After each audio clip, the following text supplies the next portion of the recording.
Oleg woke up and stretched, feeling a slight headache. Being a newlywed, he figured it was a normal feeling after the wedding day. When he turned to wake his wife with a kiss, he realized that someone unfamiliar was sleeping next to him. He tried to remember where he had seen her before and immediately remembered that she had been a guest at their wedding. Her name was Nastya, probably his wife's cousin. Confused, Oleg cautiously approached the bed, hoping not to disturb her. Nastya woke up and immediately began questioning him about who he was and where they were. Oleg looked around, realizing he didn't know where they were either. He asked if she was Sofia's sister and she confirmed, but then expressed her uncertainty about the situation. They decided it was best to leave quickly before anyone saw them. Oleg took his jacket from the chair and noticed that they were in the hotel. Nastya joined him at the door, keeping her distance from him. They were both wondering what was going on. "I'm not sure." Oleg gestured with his hands. "What's the last thing you remember?" Me at your wedding," Nastya said slowly. "We're in the restaurant. I met a cute guy who I think is a friend of yours. We were flirting. He offered me champagne. And then, nothing." Oleg thought for a moment. "I remember the registry office, the wedding dance with Sofia. Then we were sitting at the table. And then my friend Anton joined us. We talked. And that was it." Nastya looked at Oleg in silence. "Did someone drug us?" she asked in surprise. "Why? I don't know," Nastya replied. "But I think we need to figure out where we are. And what should we tell Sofia? And everyone else?" "We can discuss that later," Oleg suggested. "Let's go downstairs and find out where we are, and if we're alone here." Nastya and Oleg went out into the hallway and quickly found the stairs leading to the second floor. They descended into a spacious hallway where Oleg breathed a sigh of relief as he noticed the presence of other people. There were several people sitting in the hall, and behind the counter stood the receptionist. Without hesitation, Oleg and Nastya approached him. "Good morning," the friendly young man greeted them with a smile. "What can I do for you?" "I'm sorry," Oleg stammered slightly, but quickly pulled himself together. "We checked into your hotel yesterday. Well, we don't remember anything. Could you tell us how we ended up here? Perhaps we weren't alone." The receptionist struggled to hide a chuckle. "I'm sorry," he replied, "but I just came on shift this morning, so I don't have any information about the overnight guests. I could have called my colleague and inquired, but you see, our hotel is conveniently located near the highway, so we often have numerous overnight-only guests staying with us. It's unlikely he'd remember you. However, if you let me know your room number, I can tell you the time of your arrival."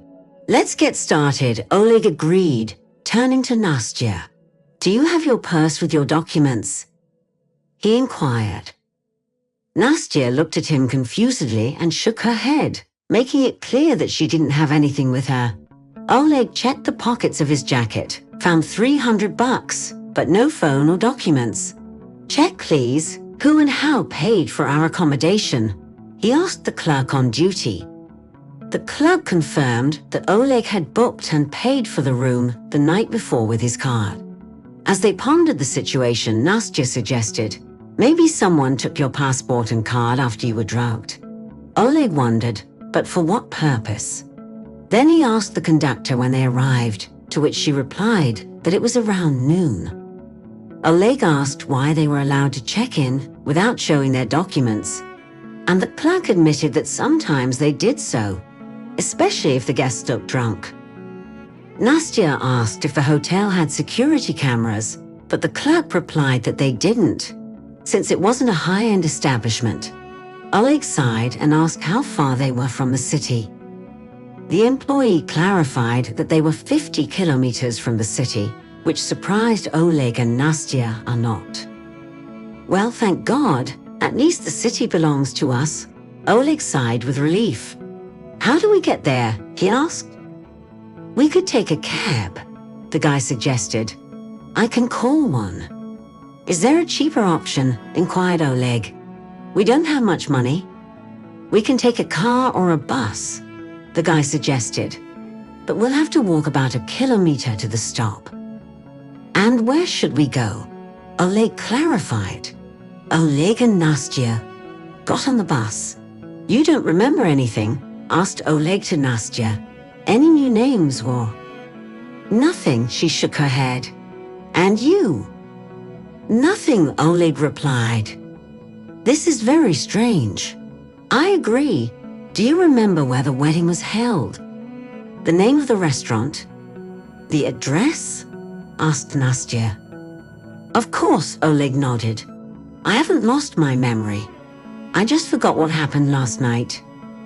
Good, then let's go there, Nastya suggested. And I thought we should go to Sofia's first. Oleg objected. Look, Sofia and I aren't close friends. We hardly even talk to each other. I have no reason to be at her house. Someone did this to us, and I have no idea why. But there's a slim chance your fiancé will never know that we woke up in the same bed today. And I'm gonna take that chance. So let's go to the restaurant. Hopefully we can find our things. And that will be the end of our adventure together. I'm going home. And you're going to go to your fiancé's to get things settled. Actually, we were planning on having a 2-day wedding. Today, we were supposed to gather at Sofia's parents' dacha, and you weren't invited, clarified Nastya. I was invited, replied Nastya, but given the circumstances, I think I had better not go near that dacha. Tell me, was there anyone against your marriage with Sofia? Could anyone have set us up like that? I ask myself that question every minute, but I can't find an answer, even if someone was against it. We were at a wedding surrounded by people. How could someone do all this? I just don't know. I think so too, Nastya agreed. It took them almost 2 hours to get to the restaurant, but luckily they quickly found the manager.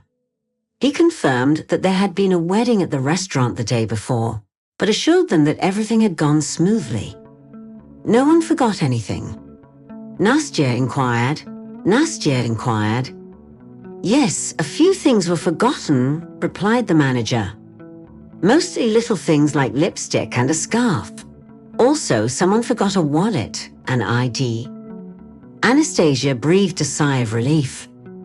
Clutching her bag to her chest, everything was in place. Her apartment keys, wallet, and even her cell phone, which was either dead or broken. Oleg also found his things intact. Money, keys, driver's license, but no passport. Are you sure you didn't leave it at Sofia's yesterday or give it to some relative for safekeeping? Nastya suggested.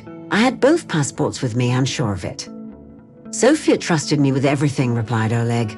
That's too bad, Nastya sympathized. Have you tried checking your cell phone? Maybe it's there. Like you, my cell phone won't turn on. I could try charging it, but I don't want to waste time. Sofia must be worried sick. I'll head over to her right away. Okay, Nastya nodded. But before you go, let me write down my number for you. If everything goes well, just send me a text. And if there's a problem, call me. We're in the same boat, so we'll figure it out together. Oleg nodded gratefully, tucking the slip of paper with Nastya's contact information into his pocket. He headed for his car, feeling an urgent need to see Sofia and get to the bottom of the situation. The sooner he did it, the better. Oleg drove straight to the dacha of Sofia's parents. Even from afar, he heard the sounds of music. When he drove up, he could not believe his eyes. On the lawn, people were dancing. Fried kebabs under a large canopy were arranged tables. However, Sofia was not visible. When Oleg went to the house in search of his wife, people greeted him as if his presence was expected. He wondered how Sofia's parents explained his absence on the second day of the wedding. Finally, Oleg spotted Sofia, who was standing on the covered veranda, looking thoughtfully out the window. Sofia, it's me, he said, trying to get her attention. The girl smiled slightly at him and greeted him with a simple hello. Good of you to come, Sophia remarked, acknowledging his presence. Sophia looked at the man, clearly puzzled by his words. What are you apologizing for? She asked, wanting clarification. I abandoned you, my wife. No explanation. The girl repeated his words. Your wife? But we're not married. Oleg interrogated her. Not quite understanding. Not married. Sophia, what are you talking about? We're having a wedding celebration. It's the second day. Sophia nodded in agreement, acknowledging the event. Right. Look, I know this sounds awful, but if I really think about it, I remember our wedding too. I remember going to the registry office, the reception at the restaurant, and even dancing together. But then there was nothing. In the morning I woke up alone and wondered where you had disappeared to. Then Anton came in, brought me breakfast, and sat down at the table as if nothing had happened. I was a little confused, thinking you'd asked him to do it. But then he tried to kiss me, and I pushed him away. Sophia admitted, nervously rubbing her hair. Oleg just couldn't believe what he was hearing. Do you think there might be some mistake? He finally asked.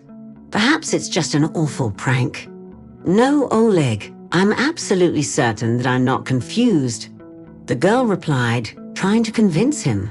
Believe me, I've been shouting and demanding an explanation.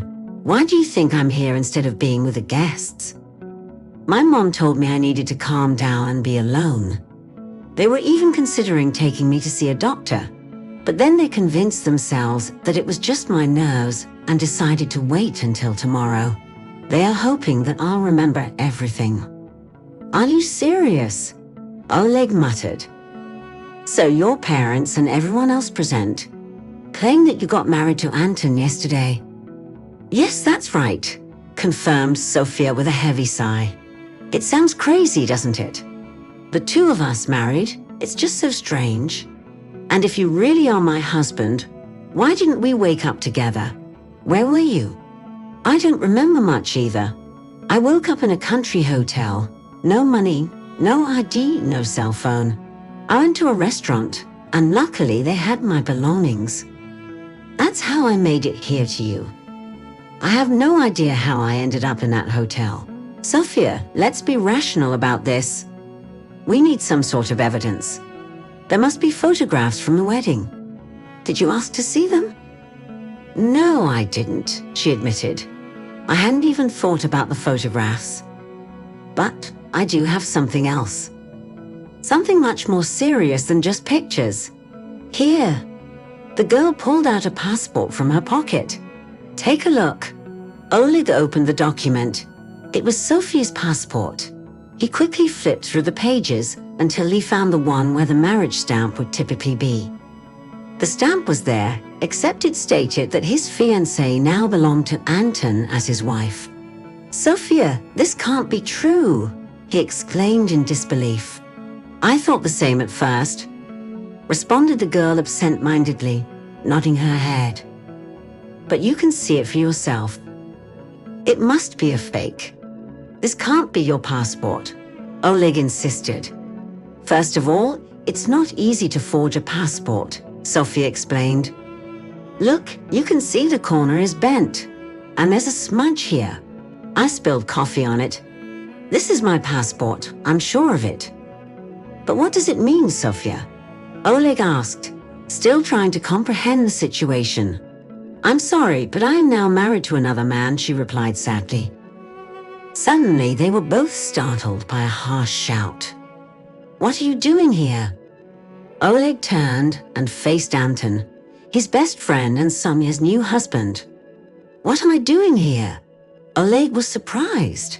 Yes, Anton confirmed. You are. First, you left her. I helped her heal, took care of her for almost a year. And what did I get in return? The morning after our wedding, my wife tells me she's married to you. And not even half a day later, you show up on our doorstep. I wonder where you've been all these months. Why are you here now? How dare you talk like this? Outraged, Oleg. I don't know what's gotten into you. but I have no intention of giving you Sophia. She is mine." "No," smirked Anton. "She is mine." Oleg's patience broke down, and he threw himself at Anton with fists. "How could you? I know it was you who planned it all. Confess." Anton swung. Oleg felt a sudden pain and opened his eyes. He sat up abruptly and looked around. He was at home, in his bed. On the bedside table, the alarm clock was beeping loudly. Oleg turned it off and immediately grabbed his phone. He was only concerned about one thing: what date it was today. After making sure that today was the 25th of July, he could finally breathe a sigh of relief. Thank God, all that nonsense was just a dream. Today was his wedding day, and in a few hours, Sophia would be his wife. He glanced at his watch. It was 8 o'clock, and Sophia must be awake. He just needed to hear her voice. "Honey, what's wrong?" she asked. "Are you having doubts about the wedding?" "No, of course not," Oleg hastily replied. "Don't even think that. I love you more than anyone else in the world and want to marry only you." Sophia replied enthusiastically, also confessing her love.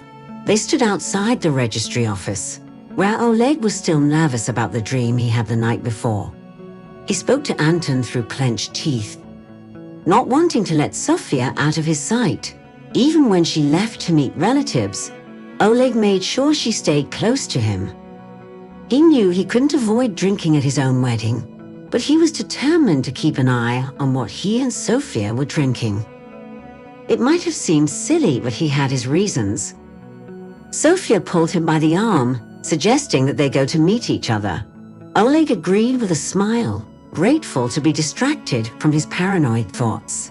Sophia introduced him to her cousin Nastya, and Oleg felt like the ground was leaving under his feet. Sophia's voice seemed distant to him when she uttered the phrase. When he looked at Nastya, there was no hint of the strange dream that only Oleg seemed to be having that day.